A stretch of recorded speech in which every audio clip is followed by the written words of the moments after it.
Welcome back to the channel, folks. Tomorrow is Super Bowl Sunday, so today we're making some pizza dough. Our department every year hosts a Super Bowl party and invites all the members and their families to stop in and have pizza and wings and watch the game. Normally, in years past, we've done homemade pizza or homemade wings and other stuff. This year, I'm going to try making homemade pizzas for everybody. So I need to make a whole bunch of dough, and being my mixers on the small side, I need to make a bunch of different batches. So I thought I'd do a little experimentation and try a couple different things. So this is the first batch. I put all the liquid in first and added the yeast and the diastatic malt. And now I'm adding in the flour slowly, just so it can hydrate a little bit. You'll notice two things. I haven't put the salt in yet, and that will be done after the 1 hour cold fermentation. And I also, in these first two batches, forgot to put the olive oil in. So you can see here I'm just letting the flour slowly mix in and hydrate. The recipe will be down in the description for anybody who wants to try it.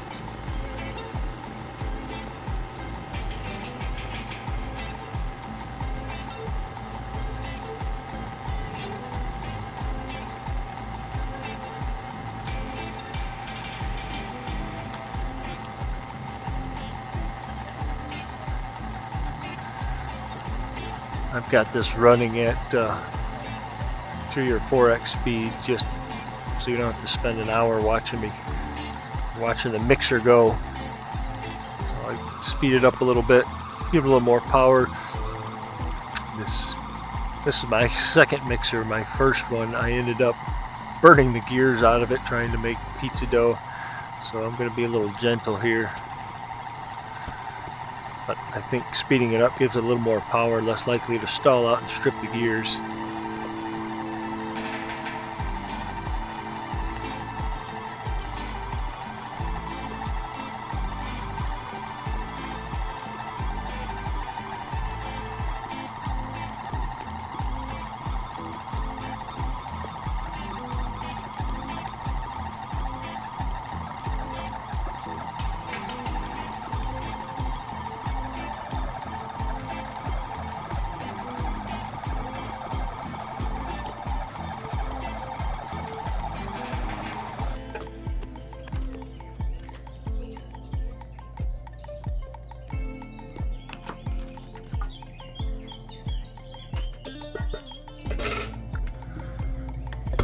Hoping this mixer will finish up and mix in the rest of the flour, but it clearly will not. It just doesn't have enough power. If you listen, as soon as it starts to stall out the engine, I have to shut it off or it'll rip the gears out of it again. Luckily my first one was replaced under warranty, but I don't want to chance it with this.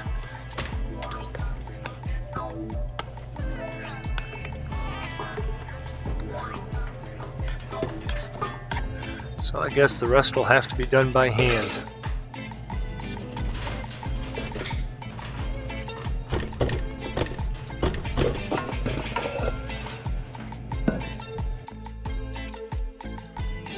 And here's batch number 2. In goes the flour.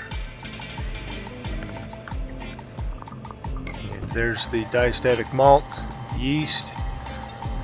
Let that mix up for a minute and then just slowly add the water little by little, letting the flour soak it up and hydrate.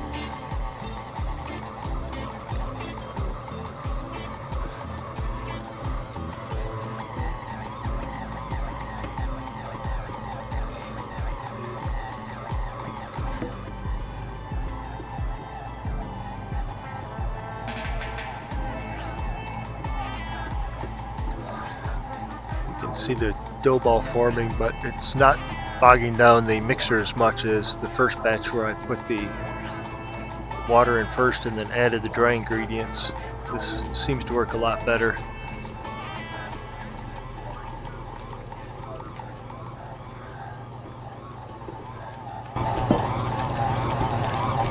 turn the volume up here so you can hear that wonderful sound. I'm sure that sound annoys or disgusts people. These are probably the same people that can't stand the word moist.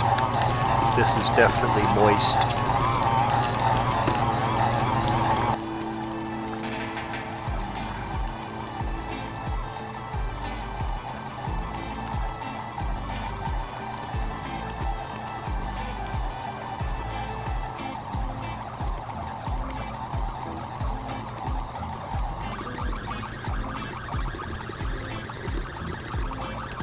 And again, I turn it up, give it a little more speed and power to help form that dough. Get that flour to soak up all that water.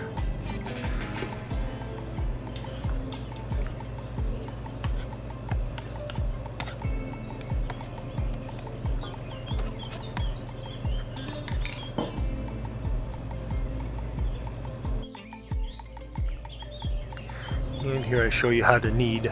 I don't know if this is the right way to do it, but this is the way I do it.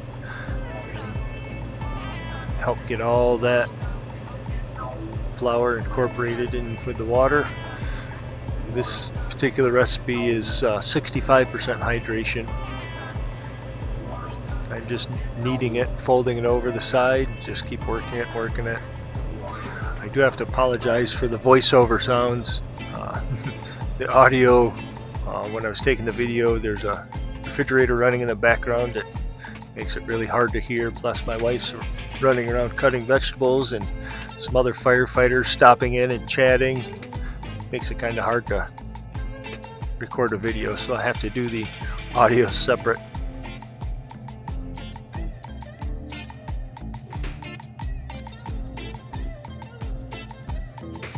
You can hear my wife in the background cutting vegetables.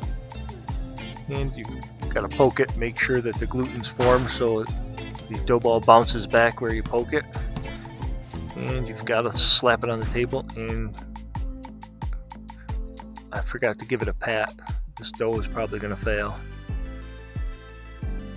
Now I'm putting it in a plastic tote, which you could see if I did it actually in frame, but I'm going to coat it with a little bit of olive oil, and then this goes back in the fridge for an hour to rest, and then we'll weigh out our dough balls and get those back in the fridge to rest overnight.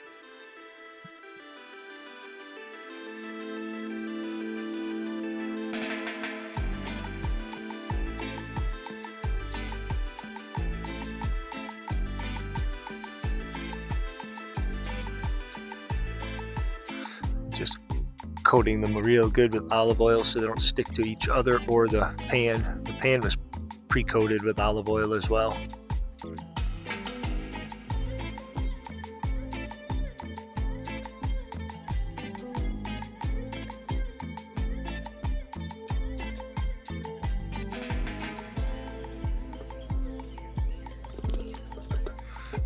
And here's the third batch. This one's 70% hydration.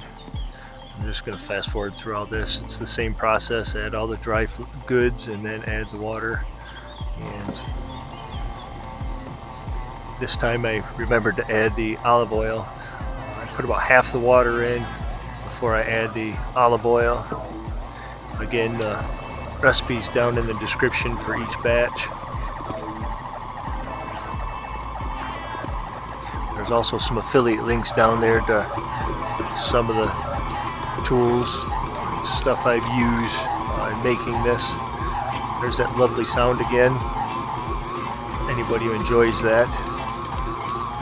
It's ASMR, I believe, is what they call that.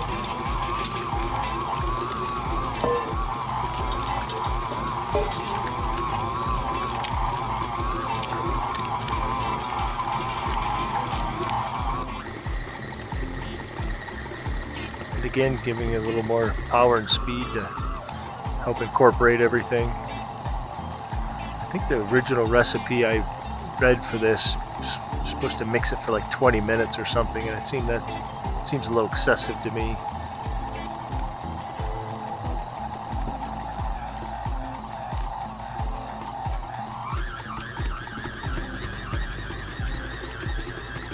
Again, I must be up around number 4 on this mixer.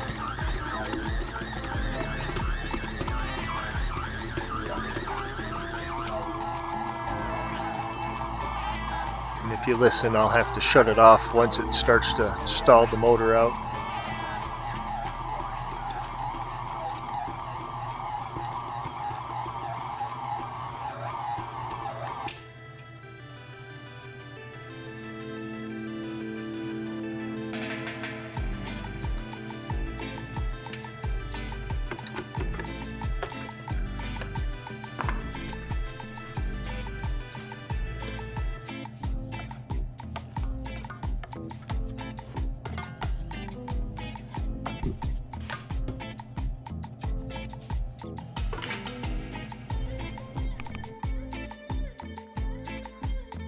And here I'm going to show you how I need 70% hydration. It's a little more sticky, a little harder to work with, but a little patience and a scraper, it ends up working pretty well.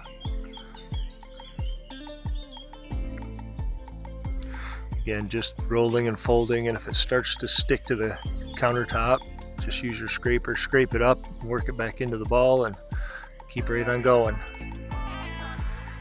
I don't want to add any more flour and reduce the hydration level. I want to keep it right at 70. From what I've read, 70 is perfect for cooking in a home oven at 550 degrees.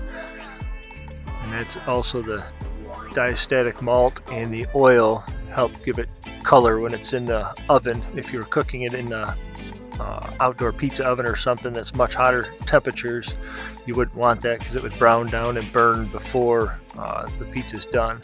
But at lower temperatures, you need that to help get the color in the crust.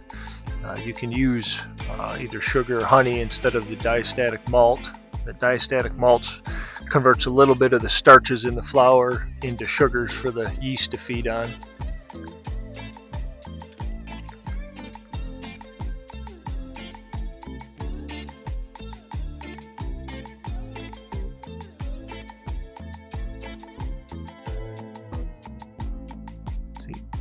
Now I gave that one a pat, so that one will be okay. And you'll see I'm poking it again to make sure that the gluten structure is formed and bounces back. So thank everybody for watching, and just this is how I make my pizza dough, and I think it shows pretty well that if you add all the dry ingredients first and mix the water in, the dough is way easier to work with. So again, thanks for watching.